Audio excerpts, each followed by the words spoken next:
I put some blue food coloring in it just because it's easier to see the water. In the second cup, we would have said it was empty. Is it empty? No. No, what's in it? Air. Okay, so it's not empty, but it's full of air. Say some people are full of hot air. Okay, so what we're going to do is we're going to try to defy gravity. And you being fourth graders, I think some of you can figure out what that word means. What's defy? Like, not going by the rules of it? Well, okay, yeah, sort of. Gravity doesn't let water just rise up. It's pushing the water down. So we're going to take this paper towel, which is a product of a plant of wood. And we're going to put this from one cup to the other, and we're going to see what happens over the next 20 to 25 minutes. So we'll just kind of have it here, look at it off and on, but don't focus on that. So that's our first experiment. We'll come back to it. Okay, second experiment, I'm going to have a cup of hot water. Just a minute ago, this was boiling. And I will get a cup of very cold water. Just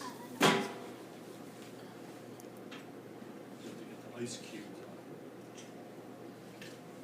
So this will be ice cold water, and the other one will be almost boiling.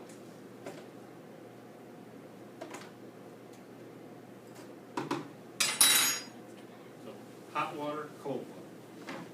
And it looks like it's about the same volume, about the same amount. I'm going to put in 1 drop of food coloring in each one. Now what I want you to observe is what happens, and just talk in your head as far as what do you think is going on. Hot water. 1 That's drop. cold water. Hot water, or cold water, 1 drop. Okay, just observe.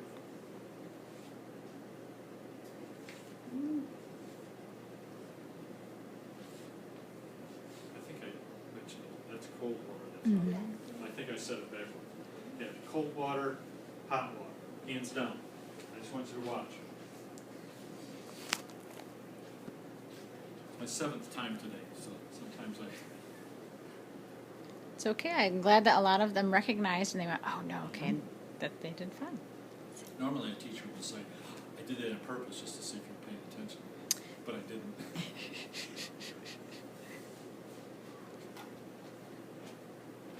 This is the ice cold water.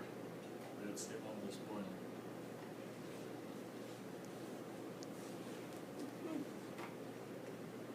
Okay, what do you observe? Not trying to figure it out, just going to say what we saw. Yes? I saw in the cold water Mm-hmm. that it's kind of freezing. Okay, it's just kind of like not moving around a whole bunch. Yeah, it's Okay. just like frozen. What about the hot water? It's spread around the cup. Okay, so I think we can easily say the food coloring is spread out more in the hot water, and it hasn't spread out as much in the cold water. So there's our observations. Now, why? Why is this one spread out a lot more and the cold water isn't? Yes? Because the cold water is freezing and the water is so cold that it's not letting the food coloring move, and the hot water is letting the food coloring. Okay. One of the properties of the water is when it's cold, the molecules aren't moving around very fast.